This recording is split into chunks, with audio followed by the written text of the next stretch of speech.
Karena apa? Apa jadinya dunia ini tanpa Habib, boy? Lu mikir gak sih? Ya Habib ini selama ini demo-demo didengar enggak? Gak pernah didengar kan? Sampai sekarang buktinya apa? UU Cipta Kerja demo ke mana-mana. Lu tahu Habib itu disogok duit miliaran untuk berhenti berdakwah. Lu tahu gak? Dia membela rakyat, dia membela agama Islam, tapi dia dimusuhi oleh negara, oleh pemerintah. Bilangnya dicekal oleh pemerintah Arab, tapi nyatanya ada bukti kan? Pemerintah Arab bilang, tanyakan pemerintah Anda di Indonesia, kenapa Habib Rizik gak boleh pulang? Kenapa ada yang gak boleh pulang Habib Rizik? Gak sekolah tapi otak dipakai, tampang tapi hati nurani itu dipakai.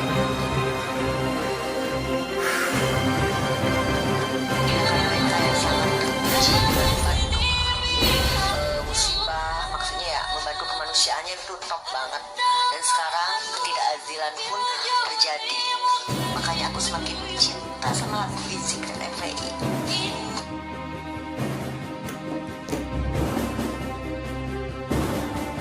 Saudara, perempuan muda ini mengaku biasa dan sangat hobi kehidupan.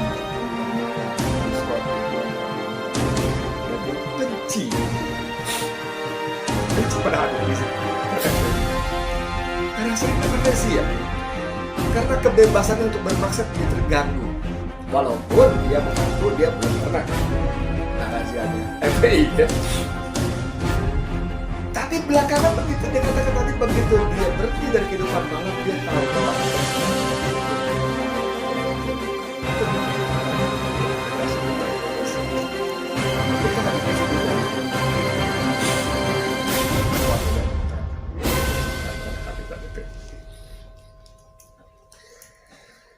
Saudara, sekali lagi saya katakan pada kita semua, pada saya, pada Anda semua, pada para penguasa yang sekarang masih sibuk asik terus mencari pasal-pasal dan perlakuan-perlakuan tidak manusiawi menzalimi Habib. Siapapun kalian, selama kalian masih manfaat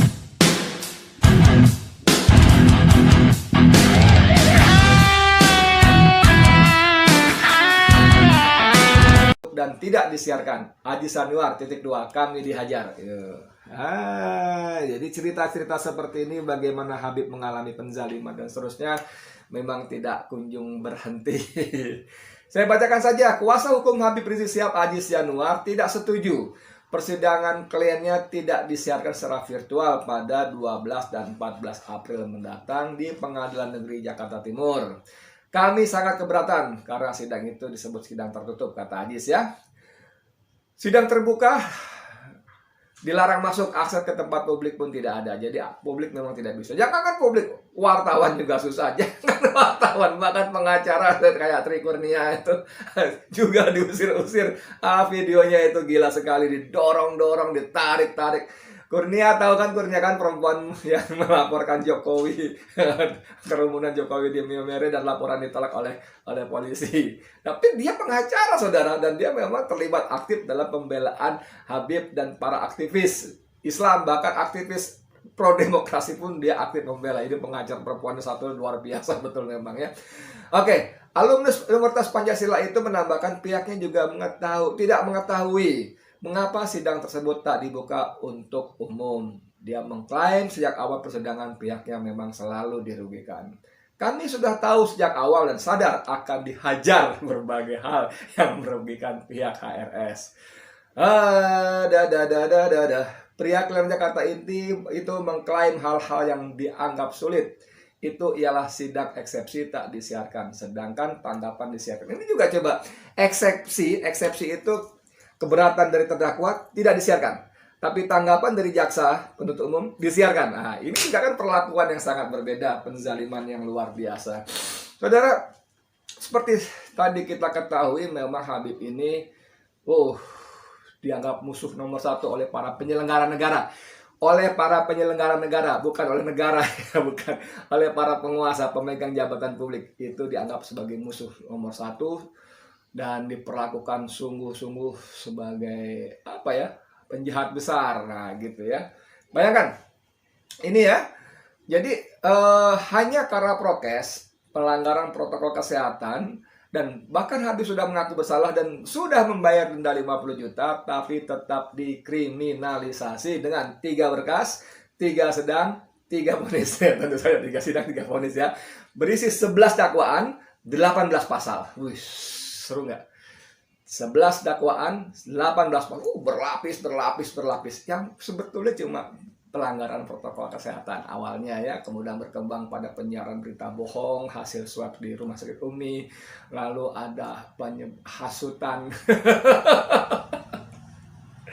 undangan maulid, hasutan saudara, hasutan pasal berapa itu, orang-orang yang ngerti di bidang hukum itu, aduh udah pusing dah ya. Oke, ancaman hukuman bagi IBHRS 1, penjara 6 sampai dengan 10 tahun. Anda bisa bayangkan 6 sampai 10 tahun. Kemudian kedua, denda lagi setelah bayar 50 juta diancam denda lagi 100 sampai 300 juta. Wih, top. Ada lagi dicabut hak kewarganegaraannya. 4, dicabut hak politiknya, tidak boleh memilih dan dipilih. Weh, siapa pula yang mau ikut pemilu ya kali ya, nggak tahu kali kalau Habib begitu ya. Kemudian yang kelima, dicabut hak berorganisasinya, tidak boleh berorganisasi, membentuk atau bergabung di organisasi, padahal ini jelas-jelas melanggar konstitusi kita, undang-undang dasar kita yang ada pasal menyebutkan bahwa setiap warga negara berhak berkumpul dan berserikat. Nah, nggak ngerti nih jaksa penuntut umum ini sekolahnya di mana sehingga membuat tuntutan yang melanggar konstitusi kita.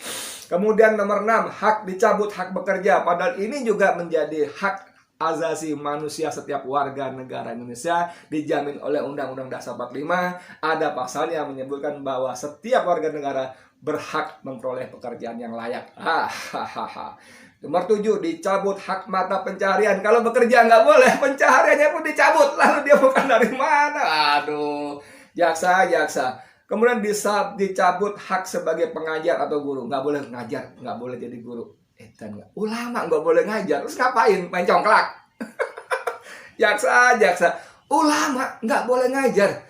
Aduh, ngapain gitu loh? Hah? Ngeri sekali itu. 9, dirampas, disita asetnya. Sudah, ini sudah ya. Dirampas asetnya. Aduh. Lalu yang ke-10, dicabut hak wali nasabnya. Anda ngerti nggak nih, jaksa penuntut hak wali nasab? Berarti dia tidak bisa mewarisi, tidak bisa mewariskan kepada anak keturunannya, tidak boleh menjadi wali nikah bagi putrinya, anak kandungnya. Ini edan ini. Ini bukan cuma melanggar konstitusi, ini melanggar syariat Islam ini. Jaksa ini gimana ya? Bahkan sebelum sidang dimulai, HRS sudah dikerjai rezim zalim. 1, ormasnya FPI dibubarkan. 2, pesantren markas syariah diancam digusur.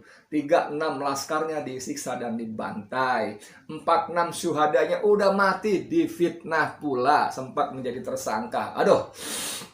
5, rekening keluarganya diblokir. 92 rekening saudara terkait Habib, baik FPI, Hilmi itu Hilal Merah Indonesia, kerabat, sahabat dan sebagainya, yang dianggap terkait diblokir, yang kemudian di DPR mereka saling lempar tanggung jawab. Kata PPATK, kami memblokir karena ada perintah dari polisi. Karena kata polisi kepada DPR, kami tidak memberikan permintaan untuk memblokir rekening FPI dan lain-lainnya. Edan men.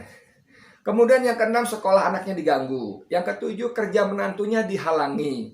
Yang ke-8, semua kerabatnya diawasi. Untung saya bukan kerabat.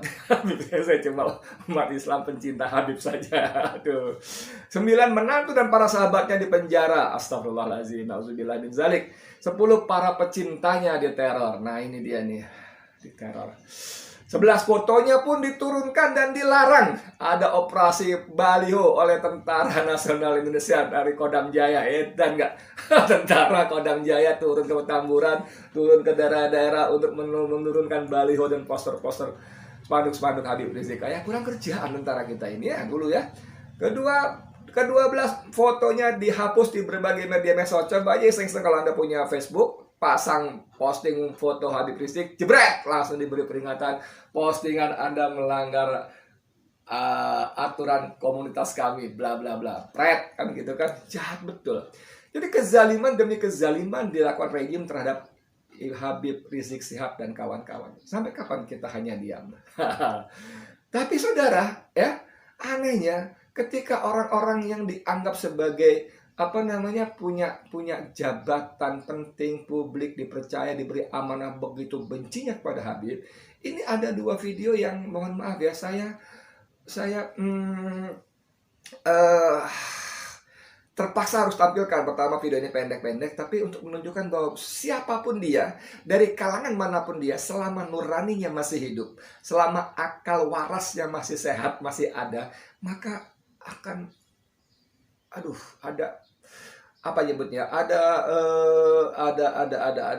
perasaan yang terusik keadilannya. Nah, ini. Gue nakal, ya gue nakal, tapi gue nggak pernah ngehina Habib. Gue dari dulu orang yang nyari pansos ke orang-orang lain, gue diem. Tapi giliran yang ngehina Habib, gue nggak bisa terima. Karena apa? Apa jadinya dunia ini tanpa Habib, boy? Lu mikir gak sih? Ya Habib ini selama ini demo-demo didengar enggak? Nggak pernah didengar kan? Sampai sekarang buktinya apa? Cipta Kerja demo di mana-mana.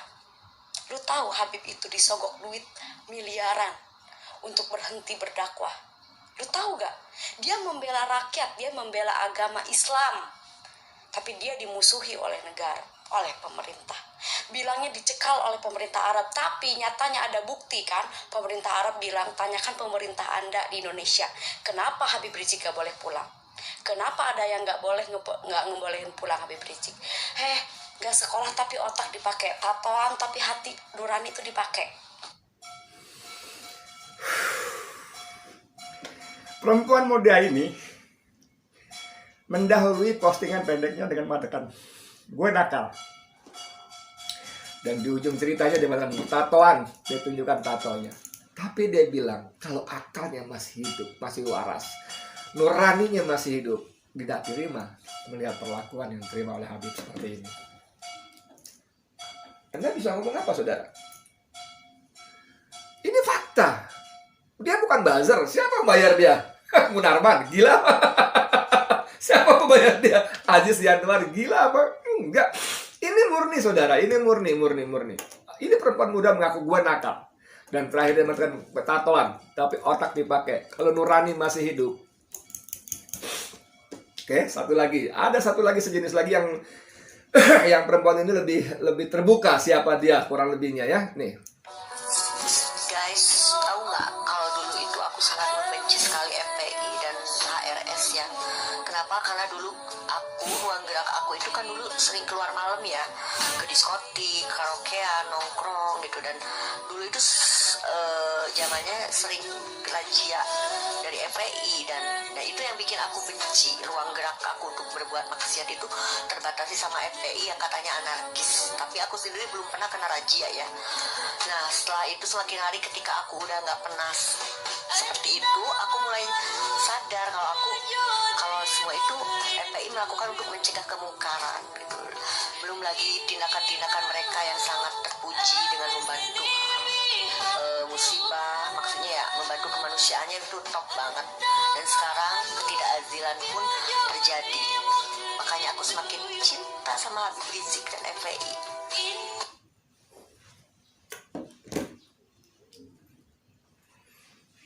Saudara, perempuan muda ini mengaku biasa dan sangat hobi dengan kehidupan malam, keluar malam, ke diskotik, nongkrong. Dan dia benci pada Habib Rizik dan FPI-nya. Karena sering melakukan razia. Karena kebebasannya untuk bermaksud menjadi terganggu. Walaupun dia mengaku dia belum pernah kena razianya FPI ya. Tapi belakangan begitu dikatakan tadi, begitu dia berhenti dari kehidupan malam, dia tahu bahwa apa yang dilakukan Habib itu untuk amar ma'ruf nahi munkar, untuk menyelamatkan anak muda, generasi muda Indonesia. Dan ketika Habib Rizik dizalimi, perempuan muda ini mengatakan, aku cinta pada Habib dan FPI.